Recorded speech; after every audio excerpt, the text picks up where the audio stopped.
Shalom, selamat Pentakosta untuk kita semua. Bapak, Ibu, Saudara-saudari yang terkasih, dalam nama Tuhan kita Yesus Kristus, ibadah kita malam ini adalah ibadah Pentakosta kedua atau turunnya Roh Kudus dengan tema khotbah hidup diperbaharui oleh Roh Kudus. Sebelum kita memulai ibadah kita, mari kita satukan hati dan pikiran kita berdoa di dalam hati.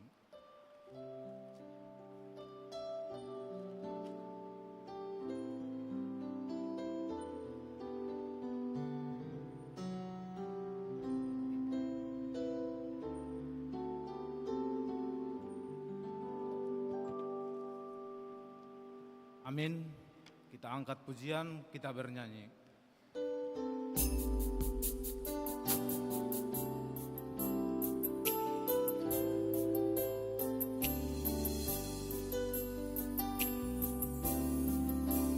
Allah hadir bagi kita dan hendak memberi berkat, melimpahkan kuasa Roh-Nya bagai hujan yang lebat.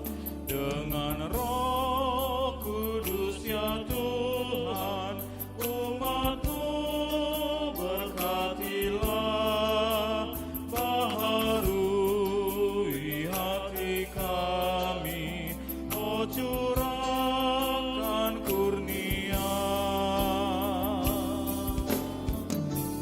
Allah hadir, sungguh hadir di jemaat-Nya yang kudus.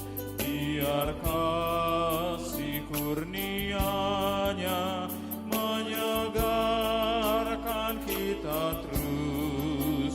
Dengan Roh Kudus ya Tuhan, umat-Mu berkatilah, baharui hati kami, oh curahkan kurnia. Allah hadir, oh percaya dan berdoa padanya, agar kita dikobarkan oleh nyala kasih-Nya. Dengan Roh Kudus ya Tuhan, umat-Mu berkatilah, baharui hati kami, oh curahkan kurnia. Di dalam nama Allah Bapa dan Anak-Nya Tuhan Yesus Kristus dan Roh Kudus, Khalid langit dan bumi. Amin. Dari Sion, puncak keindahan Allah tampil bersinar. Allah kita datang dan tidak akan berdiam diri, sebab Aku akan mencurahkan air ke atas tanah yang haus dan hujan lebat ke atas tempat yang kering. Tuhanlah Allah, Ia menerangi kita. Ikatkanlah korban hari raya itu dengan tali pada tanduk-tanduk mezbah. Haleluya. Haleluya, haleluya, haleluya.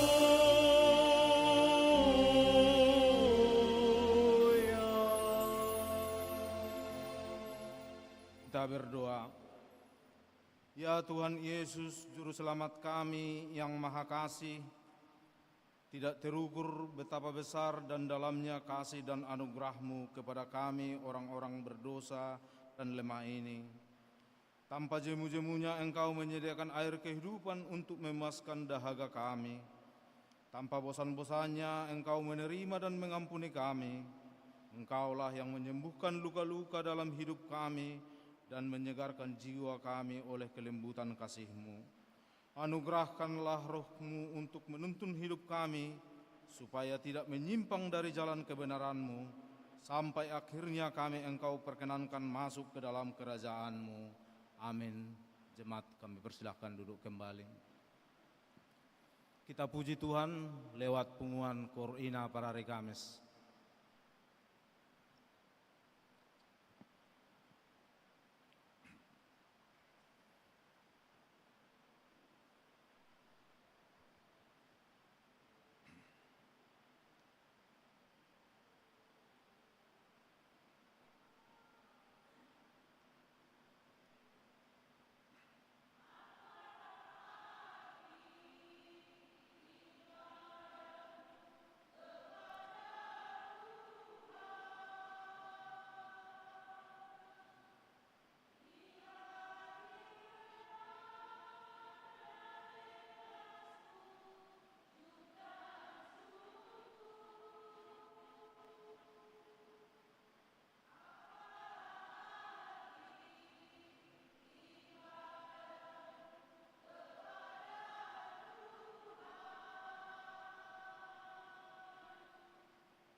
Kita angkat pujian, kita bernyanyi.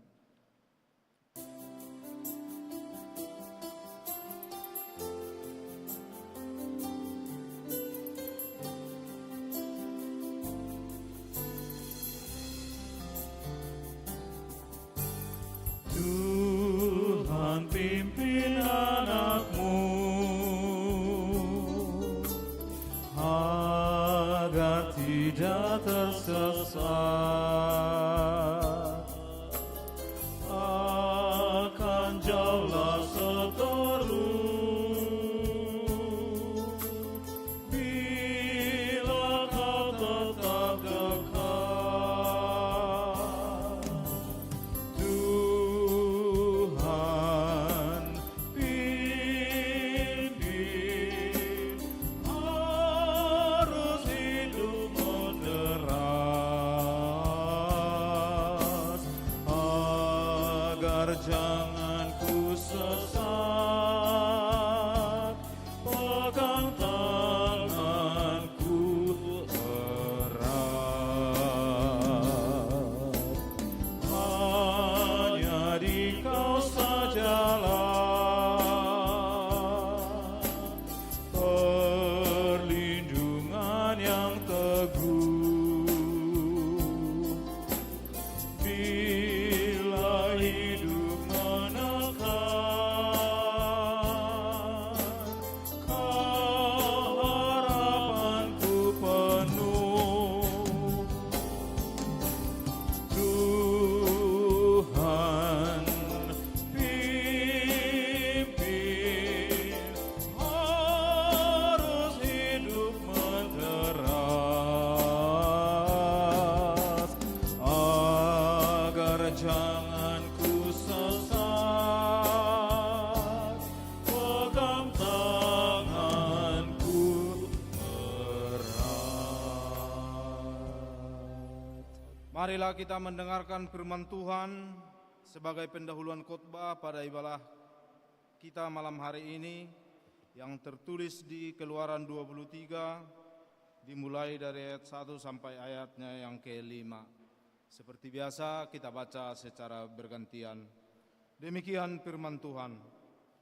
Jangan menyebarkan kabar bohong, jangan membantu orang yang bersalah dengan menjadi saksi yang culas.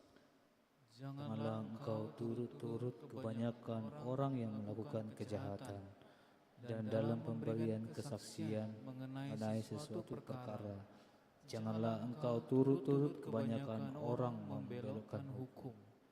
Janganlah memihak kepada orang miskin dalam perkaranya. Apabila engkau melihat lembu musuhmu atau keledainya yang sesat, maka segeralah kau kembalikan binatang itu. Kita baca bersama. Apabila engkau melihat rebah keledai keledai yang membencimu rebah bertindih membebannya, janganlah engkau enggan menolongnya. Bersama dengan pemiliknya engkau harus melepaskan bebannya. Sampai demikian firman Tuhan. Yang berbahagia ialah mereka yang mendengarkan firman Allah, yang memelihara serta mengamalkannya. Amin. Kita angkat pujian, kita bernyanyi.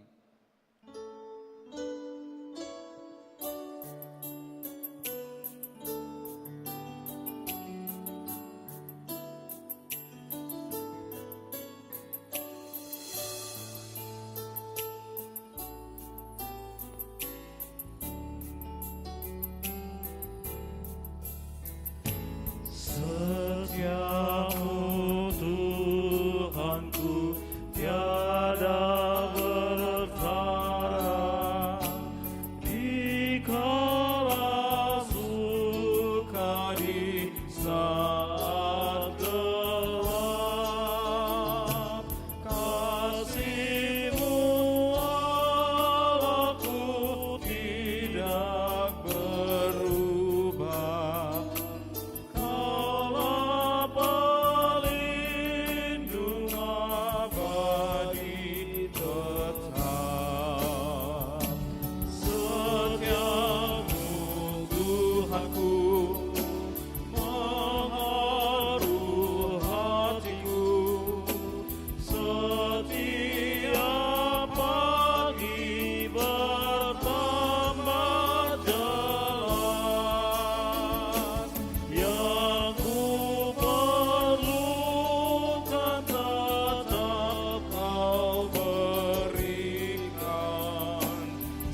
jiwaku, mengharu hatiku. Setiap pagi bertambah jelas, yang ku perlukan tetap Kau berikan, sehingga aku pun kuat lelah.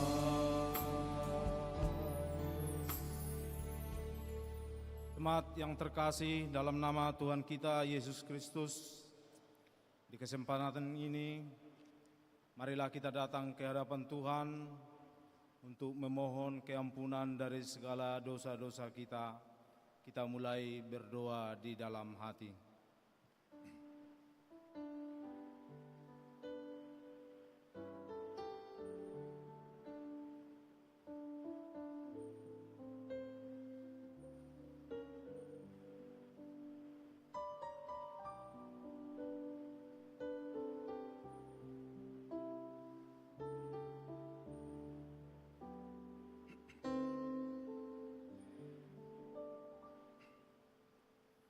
Ya Allah, Bapa kami yang Maha Kuasa dan Pengasih, kami datang ke hadapan-Mu untuk mengaku dan menyesali dosa-dosa kami. Sejak hari kelahiran kami sudah bergelimang di dalam dosa dan tiada kebenaran di dalam diri kami, sehingga kami semuanya menempuh jalan sesat yang melanggar hukum-Mu. Tetapi kami sadar dan hendak menyerahkan diri kepadamu, karena kami yakin bahwa Engkaulah Tuhan yang Maha Pengasih dan Penyayang. Engkau tidak menghendaki kami binasa, melainkan menawarkan pengampunan dosa dan kehidupan baru oleh kasih setia Anak-Mu, Tuhan Yesus Kristus Juru Selamat kami. Amin. Janji Tuhan tentang pengampunan dosa. Karena begitu besar kasih Allah akan dunia ini, sehingga Ia telah mengaruniakan Anak-Nya yang tunggal, supaya setiap orang yang percaya kepadanya tidak binasa, melainkan beroleh hidup yang kekal. Segala kemuliaan bagi Allah di tempat yang maha tinggi.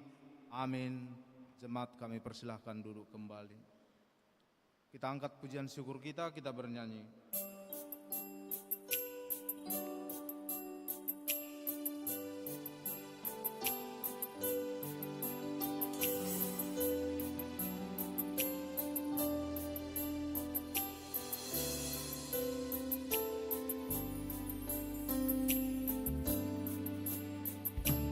Bapa, jangan Kau lewati aku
Firman Tuhan sebagai petunjuk hidup baru di ibadah kita pada malam hari ini tertulis di Mazmur 51 ayatnya yang ke-10. Demikian firman Tuhan. Biarlah aku mendengar kegembiraan dan sukacita, biarlah tulang-tulang yang telah kau remukkan bersorak-sorai kembali. Sampai demikian pembacaan firman. Marilah kita sama-sama memohon kekuatan dari Tuhan. Ya Allah Bapa kami, berilah kami kekuatan untuk melakukan yang sesuai dengan firman-Mu. Amin. Kita angkat pujian syukur kita bernyanyi.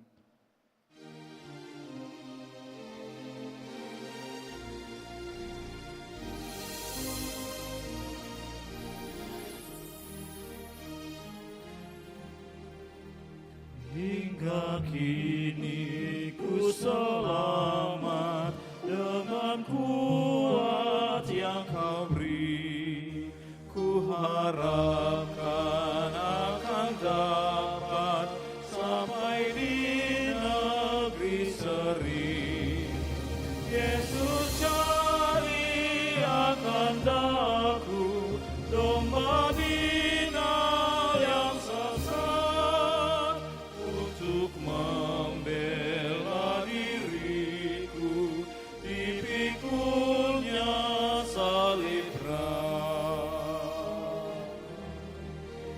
Tiap hari ku berutang pada kasih abadi, rantailah hatiku curang dengan rahmat tak henti. Ku dipikul pencobaan, meninggalkan kasih-Mu. Inilah hatiku Tuhan, meteraikan bagi-Mu. Marilah kita bersaksi mengikrarkan pengakuan iman kita bersama jemaat pada segala abad di seluruh dunia. Kita ucapkan bersama. Aku percaya kepada Allah, Bapa yang Maha Kuasa, Khalid langit dan bumi.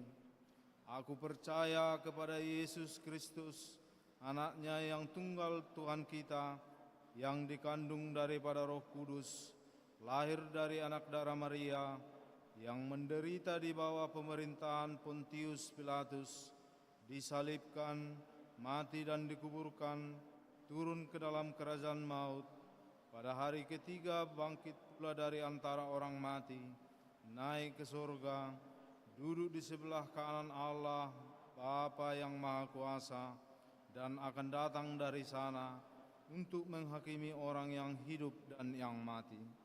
Aku percaya kepada Roh Kudus, gereja yang kudus dan am, persekutuan orang kudus, pengampunan dosa, kebangkitan daging, dan hidup yang kekal. Amin. Jemaat kami persilahkan duduk. Untuk mempersiapkan hati dan pikiran kita menyambut firman Tuhan, kita angkat pujian, kita bernyanyi.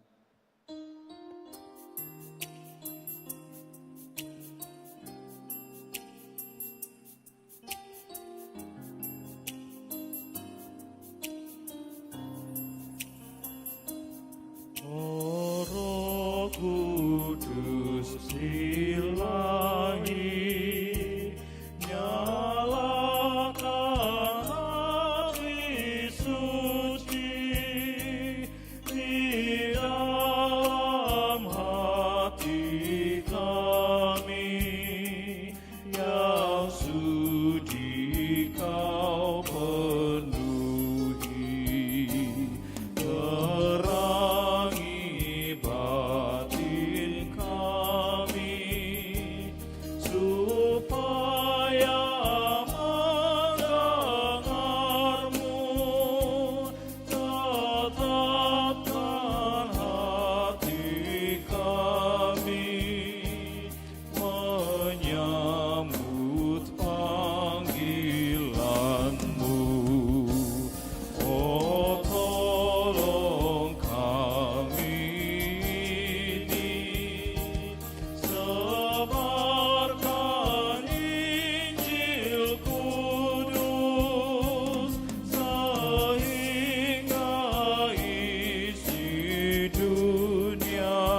Damai sejahtera Allah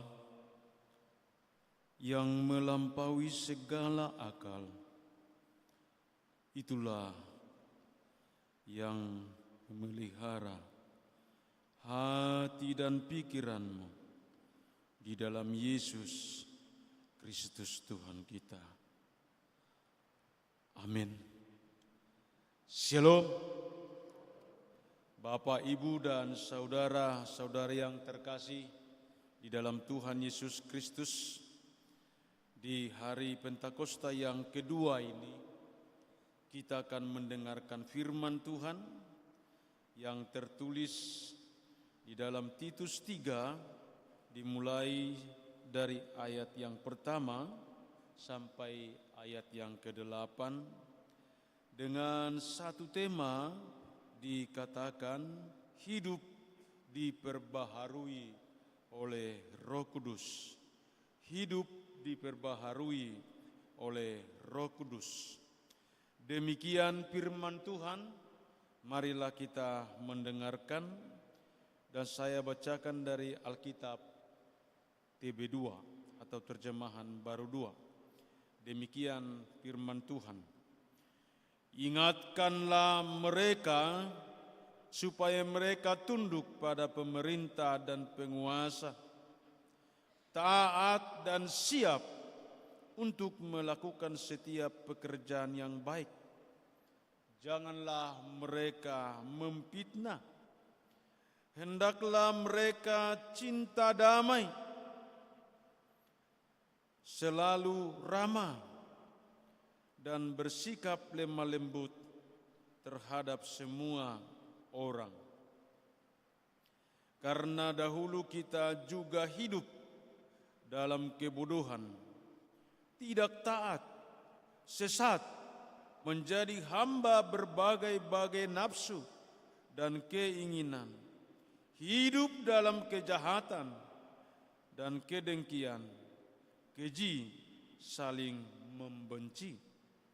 Tetapi ketika nyata kemurahan Allah Juru Selamat kita dan kasih-Nya kepada manusia, pada waktu itu Dia telah menyelamatkan kita, bukan karena perbuatan benar yang telah kita lakukan, tetapi karena rahmat-Nya melalui permandian kelahiran kembali dan melalui pembaharuan yang dikerjakan Roh Kudus yang sudah dilimpahkannya kepada kita melalui Yesus Kristus Juru Selamat kita, supaya kita sebagai orang yang dibenarkan oleh anugerah-Nya menjadi ahli waris kehidupan kekal sesuai dengan pengharapan kita. Perkataan ini benar, dan aku mau supaya engkau dengan yakin menegaskannya, agar mereka yang sudah percaya kepada Allah sungguh-sungguh berusaha melakukan pekerjaan yang baik.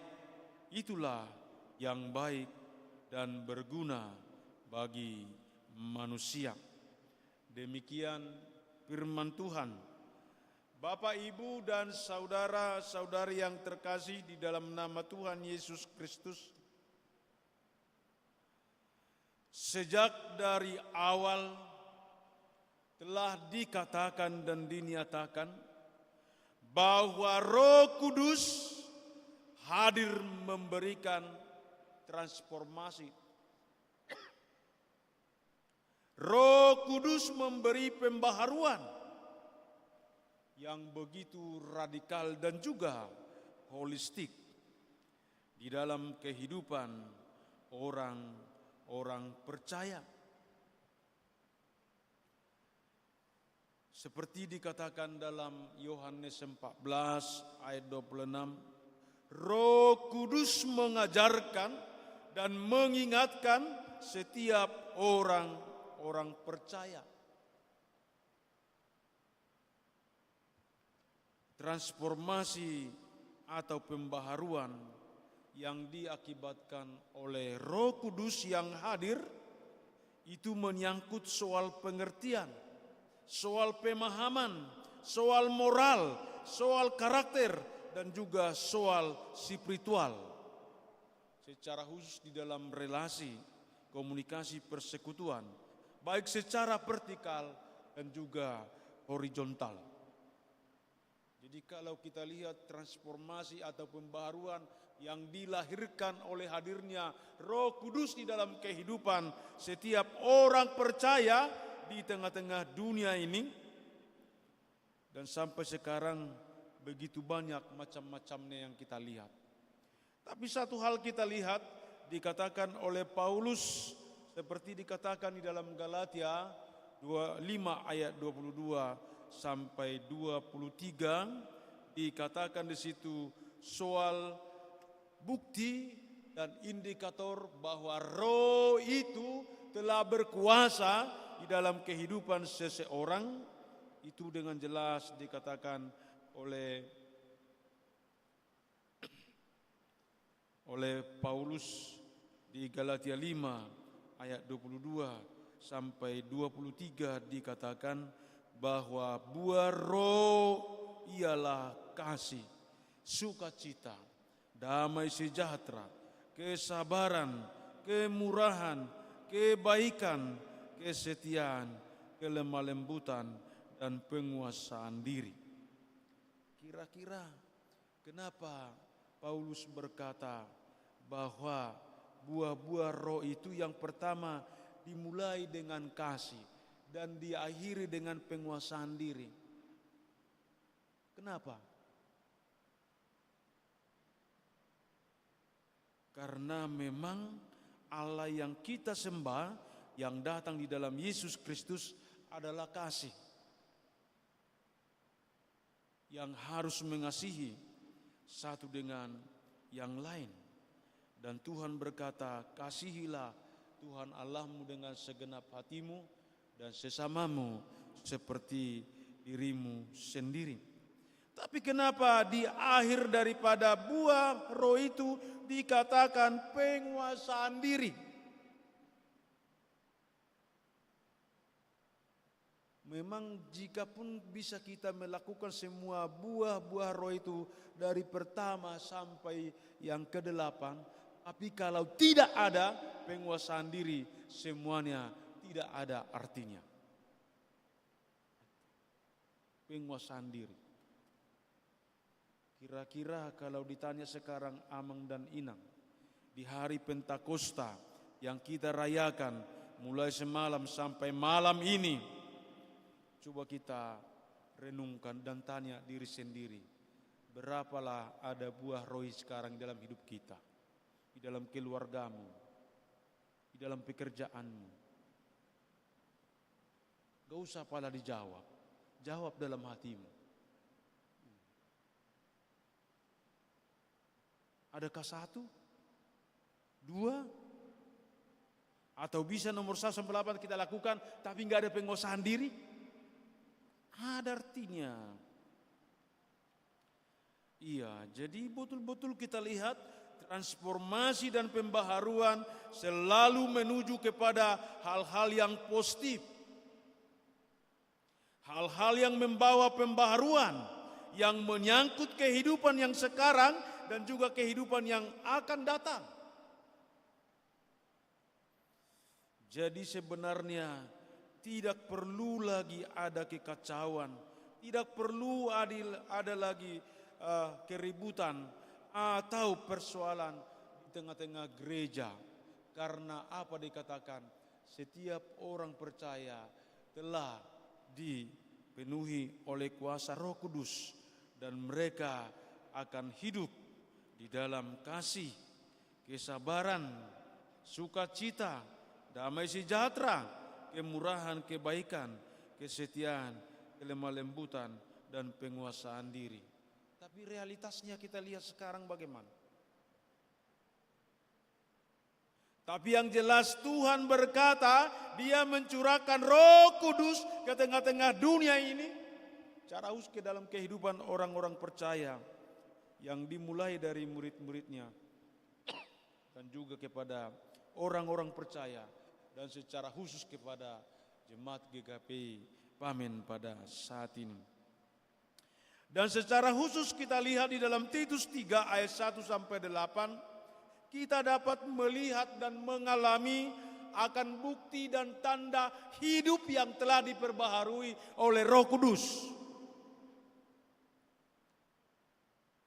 Kita harus dapat melihat indikatornya.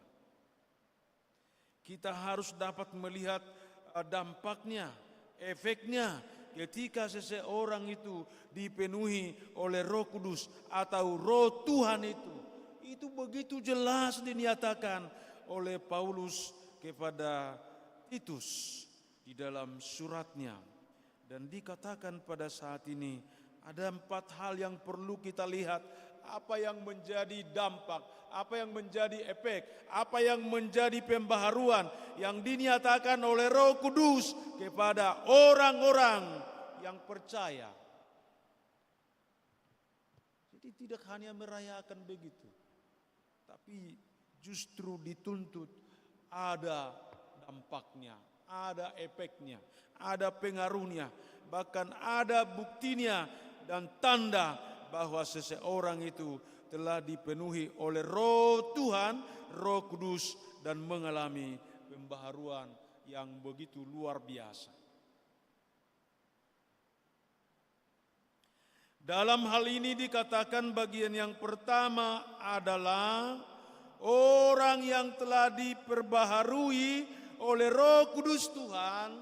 Yang pertama yang terjadi dalam kehidupannya adalah hidup di dalam ketaatan terhadap pemerintah, terhadap pemimpin, terhadap penguasa. Inilah tanda yang pertama dan bukti yang pertama. Hidup yang telah mengalami transformasi di dalam kuasa Tuhan, yaitu Roh Kudus, dikatakan memiliki moral, memiliki karakter, memiliki spiritual yang luar biasa. Dikatakan harus setia dan taat terhadap pemerintah, terhadap pemimpin, terhadap penguasa. Tentunya ini di dalam konteks pemerintahan dunia dan juga di dalam konteks pemerintahan di dalam gereja. Itu salah satu indikator hidup yang telah diperbaharui oleh Roh Kudus, hidup di dalam ketaatan. Itulah sebabnya dikatakan di dalam nyanyian kita itu Yesus Raja Gereja. Yesus Raja Gereja. Jadi tanpa ada kesetiaan, tanpa ada ketaatan, tanpa ada ketundukan kepada pemimpin, pasti terjadi kesulitan di tengah-tengah kehidupan ini. Inilah fakta dan realitas yang sedang kita hadapi di semua aras gereja, khususnya di GKP pada saat ini, mengalami konflik, mengalami banyak hal bertentangan satu dengan yang lain.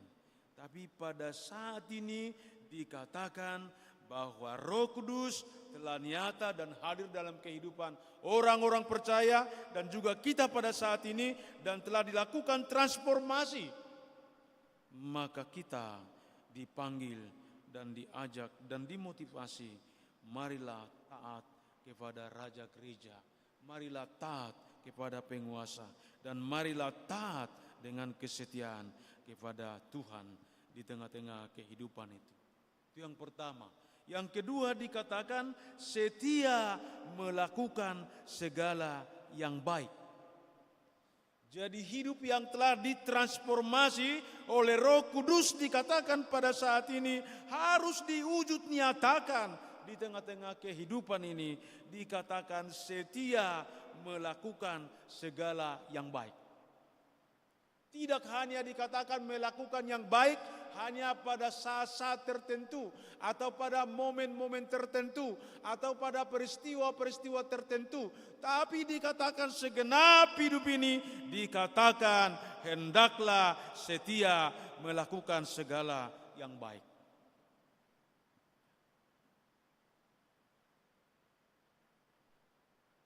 Jadi tidak ada penghukuman, penghakiman di tengah-tengah kehidupan orang percaya. Tapi dikatakan melakukan segala yang baik dengan setia. Dan itulah yang dikatakan oleh firman Tuhan pada saat ini kepada kita, taat dan siap melakukan setiap pekerjaan yang baik. Dan dikatakan lagi, jangan lagi memfitnah. Hendaklah mereka cinta damai, selalu ramah dan bersikap lemah lembut terhadap semua orang.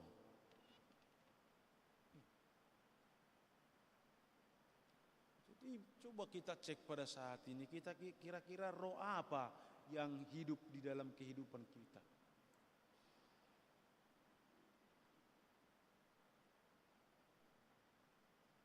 Tapi ketika Roh Kudus nyata dan terjadi dalam kehidupan seseorang, dikatakan setia dan taat melakukan setiap pekerjaan yang baik.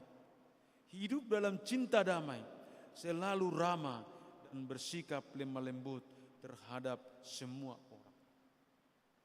Inilah yang Tuhan mau minta untuk kita nyatakan di tengah-tengah kehidupan kita, khususnya dalam perayaan turunnya Roh Kudus yang sudah diberikan kepada semua orang-orang percaya di tengah-tengah dunia ini. Jadi sungguh luar biasa. Kadang-kadang bisa terjadi di tengah-tengah kehidupan kita, baru keluar dari gereja tapi sudah aneh-aneh kerjanya.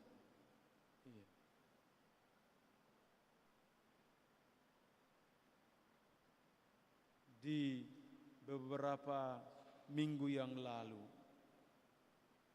ketepatan saya ikut beribadah di beberapa segmen di gereja ini. Dan saya tidak ada lagi pikiran harus mendengar dan harus melihat seperti itu. Padahal baru mendengarkan firman Tuhan, baru mendengarkan khotbah. Apakah memang kakinya terpijak atau apa semua? Atau mungkin sepatunya sepatu baru jadi karena terpijak kotor? Yang keluar kata-katanya, aduh sadis sekali ya. Persis sama seperti di terminal itu. Aku pun, aduh. Lalu tinggallah yang dimarah-marah ini. Kutanya, kenapa seperti itu? Kubilang, terpijak kau tadi sepatunya. Mungkin sepatunya sepatu baru katanya. Jadi dimarah-marahi dia. Dimaki lagi. Waduh, iya ya, bisa pula ya. Padahal bukan rusak sepatunya itu. Kalau kotor pun masih bisa disemir atau yang lainnya. Tapi itulah faktanya yang kita lihat. Bahkan firman Tuhan mengajak orang-orang percaya yang telah dipenuhi oleh kuasa Roh Kudus, dikatakan pada saat ini kasihilah musuh. Bahkan doakanlah dan mintalah berkat dari orang yang mengutuk kamu. Memang aneh. Yang secara logika itu nggak pernah bisa kita lakukan. Tapi ketika Roh Kudus bekerja, ketika Roh Kudus turun dan berkuasa di dalam kehidupan, maka dikatakan tidak ada sulitnya kita mengampuni musuh kita, mendoakan, bahkan meminta berkat dari yang mengutuk kita. Hebat ya. Dan kupastikan pendeta sama sekalipun gak bisa melakukan itu, mengerjakan itu tanpa Roh Kudus yang bekerja dan berkuasa di dalam kehidupan kita. Jadi sekali lagi saya mau mengatakan dan menegaskan kepada kita pada saat ini, tidak perlu kita capek-capek melihat apa yang menjadi indikator daripada orang yang dipenuhi roh. Kembali aja kepada Alkitab.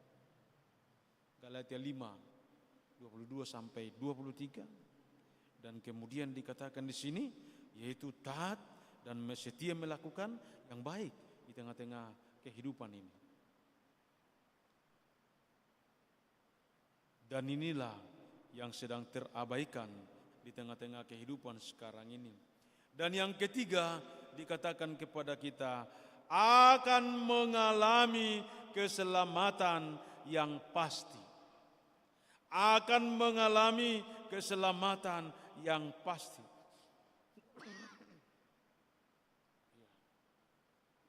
Jadi bagi orang yang sudah mengalami kepenuhan roh atau roh Tuhan turun dalam kehidupannya, salah satu hal kita lihat di sini, memiliki kepastian keselamatan di dalam kehidupannya.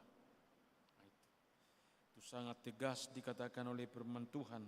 Pada waktu itu Dia telah menyelamatkan kita, bukan karena perbuatan yang benar yang telah kita lakukan, tetapi karena rahmat-Nya melalui permandian kelahiran kembali dan melalui pembaharuan yang dikerjakan oleh Roh Kudus. Jadi saya yakin dan percaya itu. Apakah engkau sedang sadar atau tidak sadar, setengah sadar karena sakit atau karena apapun, tapi ketika Roh Kudus itu hadir di dalam kehidupan kamu pasti dapat mengatakan Yesus adalah keselamatan. Ya, Yesus adalah keselamatan. Sebagaimana yang sering saya katakan di khotbah, jangan pernah kau katakan, nantilah bertobat, nantilah menerima Tuhan, nantilah menerima kuasa roh itu kau bilang. Saya lihat kebanyakan atau mungkin 90% orang yang sekarat sakitnya, orang yang sudah dirundung mau mendekat ajalnya, lebih banyaknya untuk melakukan pekerjaan-pekerjaan sehari-hari daripada mengingat Tuhan. Minggu yang lalu saya katakan itu dua sektor seperti ini. Ada pernah orang di rumah sakit, di depan saya loh itu. Gak bisa lagi kita cakapi dia. Tapi tangannya gini-gini terus. Iya, bapak-bapak itu, gak ibu-ibu, tangannya gitu. Lalu ada anak yang cekatan melihat itu, karena katanya bapaknya dulu sering menjoker, makanya lari beli joker, kartu. Dikasihkanlah ke tangannya itu. Dikocok dia 3 kali, mati dia. Bayangkanlah, kira-kira kemana lah itu? Selamatkah itu? Kan? Tapi fakta realitas begitu.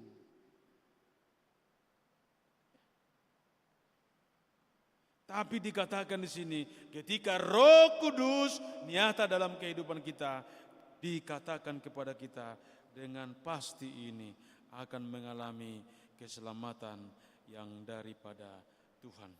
Jadi kita dapat mengakui Yesus adalah Tuhan, keselamatan dan kehidupan adalah karena Roh Kudus yang berkuasa di dalam kehidupan orang-orang percaya.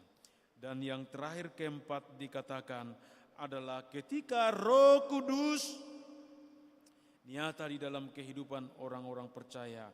Dikatakan di sini, kita percaya bahwa kita yang telah dibenarkan yakin bahwa kita adalah ahli waris kehidupan yang kekal.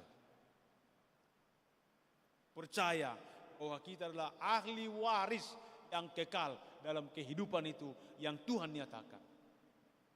Itu sebabnya dikatakan dalam 1 Yohanes 5 ayat 12 dikatakan, siapa memiliki Yesus, dia memiliki hidup. Yang tidak memiliki Yesus tidak memiliki hidup. Kan pasti kan? Gak ada katakan di situ mudah-mudahan, pasti.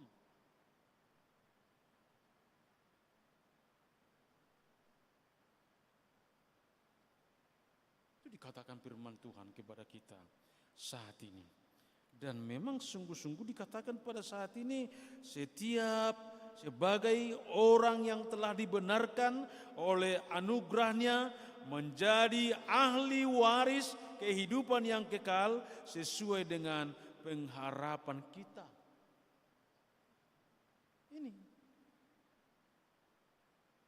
Kalau hanya kehebatan kita mengetahui firman Tuhan itu, tapi roh Tuhan tidak bekerja dan tidak berkuasa dalam kehidupan kita, saya yakin gak pernah bisa kita mengatakan aku adalah ahli waris Allah tentang kerajaan dan kehidupan yang kekal. Bapak, Ibu, saudara-saudara yang terkasih di dalam nama Tuhan Yesus Kristus, jika hidup kita telah ditransformasi oleh Roh Kudus, marilah kita wujud nyatakan itu di dalam kehidupan kita, di dalam pekerjaan kita, di dalam keluarga kita. Dan dikatakan pada saat ini, hendaklah engkau menjadi orang yang taat kepada pemerintah. Hendaklah engkau setia melakukan segala yang baik di dalam Tuhan. Dan dikatakan lagi, alamilah keselamatan yang daripada Tuhan. Dan serta dikatakan, percayalah bahwa kita adalah ahli waris Kristus hari ini, esok, dan sampai selama-lamanya. Terimalah kuasa Roh Kudus. Biarkan Dia berkuasa di dalam kehidupan kita hari ini sampai selama-lamanya. Amin. Mari kita berdoa. Sungguh kami bersyukur dan berterima kasih kepada Bapa di dalam Yesus Kristus Tuhan dan Roh Kudus atas cinta kasih-Mu yang begitu indah di dalam menuntun, menyertai, bahkan mempersekutukan kami di tengah-tengah bait-Mu pada saat ini, sehingga kami Tuhan dapat mendengarkan firman-Mu, yaitu firman kehidupan. Dan Engkau Tuhan menyerukan kepada kami pada saat ini, biarlah kami Tuhan hidup yang telah diperbaharui oleh kuasa Roh Kudus, sehingga kami mengalami transformasi baik secara pikiran, perasaan, dan juga hati kami, bahkan secara moral, karakter, dan spiritual kami. Biarlah nama Tuhan dipermuliakan dan diagungkan, dan biarlah Tuhan kami pada saat ini berkenan menerima dan membiarkan kuasa Roh Kudus-Mu Tuhan berkuasa dalam kehidupan kami. Terpujilah Engkau Tuhan, kekal untuk selamanya. Di dalam Yesus Kristus, terima kasih Tuhan. Amin. Kita bernyanyi.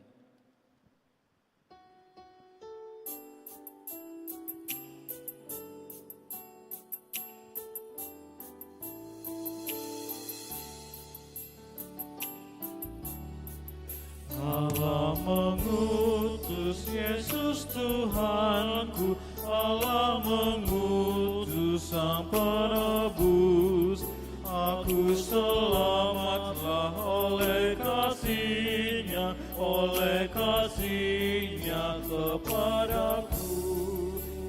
Dengan Roh-Nya penuh anugerah, sabda dan Roh-Nya mengundangku. Aku selamatlah oleh kasih-Nya, oleh kasih-Nya kepadaku. Firman Tuhan yang menjadi dasar iman kita untuk memberi persembahan dari Mazmur 119 ayat 108, demikian firman Tuhan. Berkenanlah ya Tuhan akan persembahan puji-pujianku, dan ajarilah aku hukum-hukum-Mu. Amin. Kita beri persembahan kita dengan sukacita.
Marilah kita berdoa. Ya Allah Bapa kami yang di surga, kami mengaku dengan setulus hati, Engkaulah sumber segala berkat dan karunia. Di sini kami telah mempersembahkan korban syukur kami kepadamu.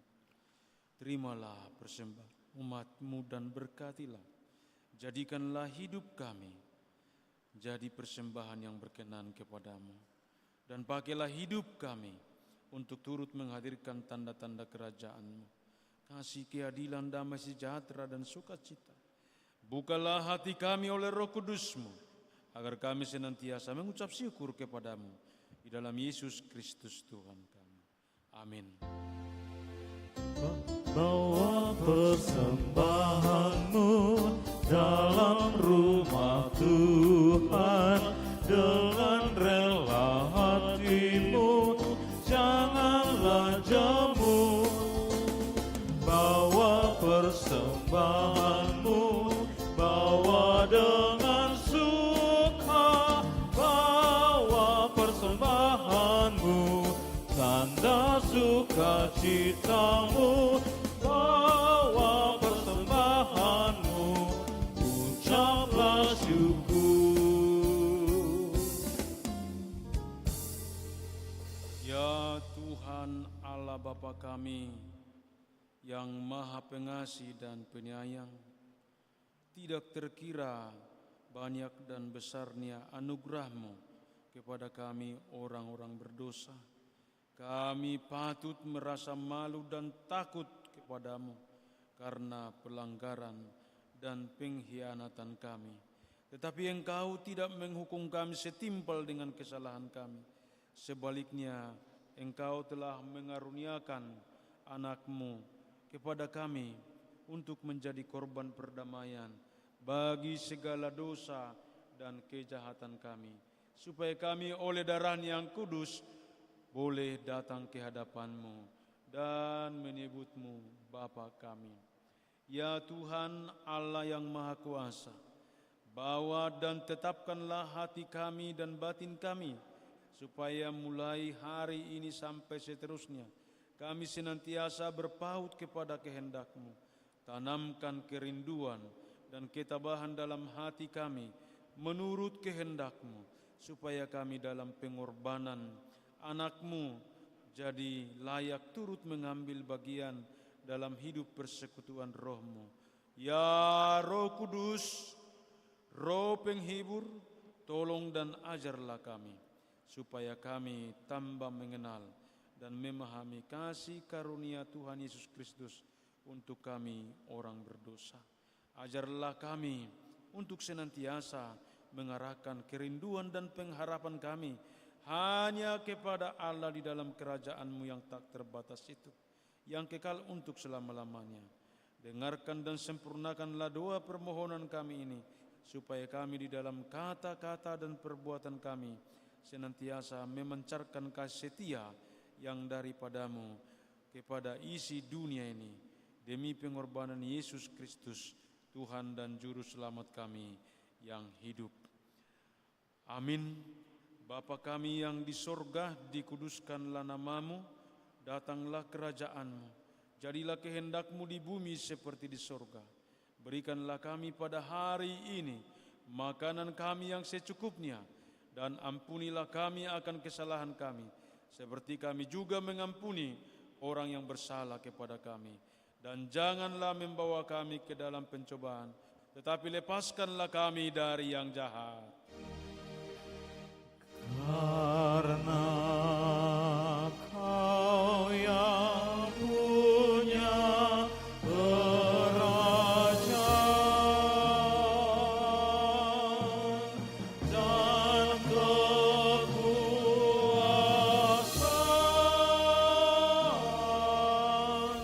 dan kemuliaan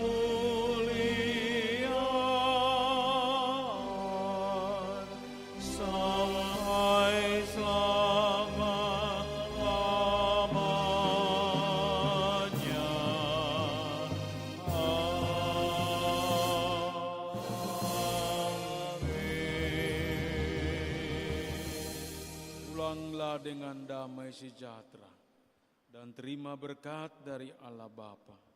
Tuhan memberkati dan melindungi engkau. Tuhan menyinari engkau dengan wajah-Nya dan memberi engkau kasih karunia. Tuhan menghadapkan wajah-Nya kepada engkau dan memberi engkau damai sejahtera. Amin.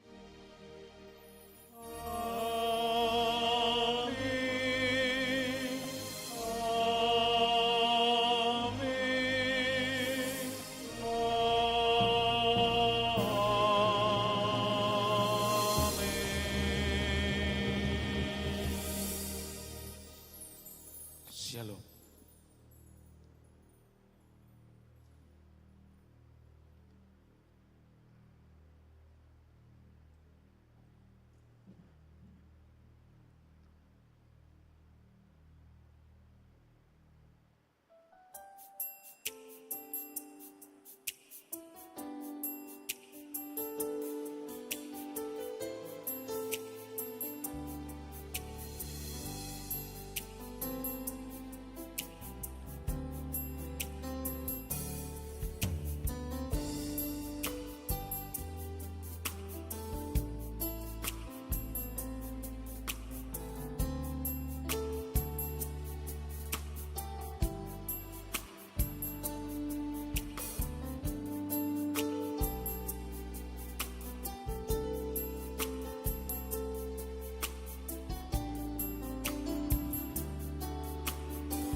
Ji.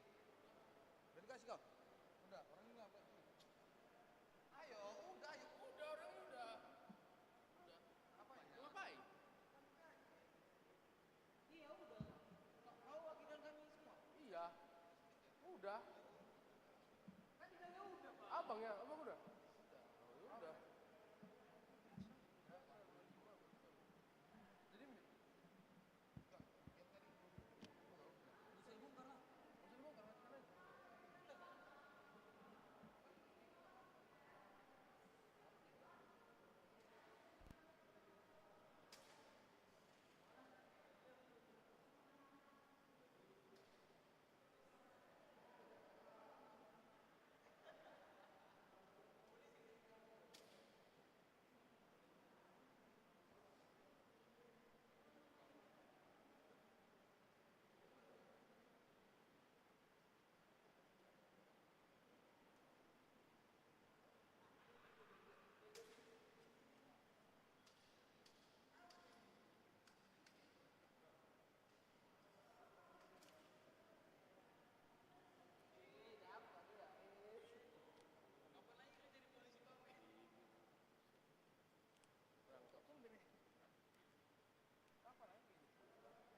matikan aja.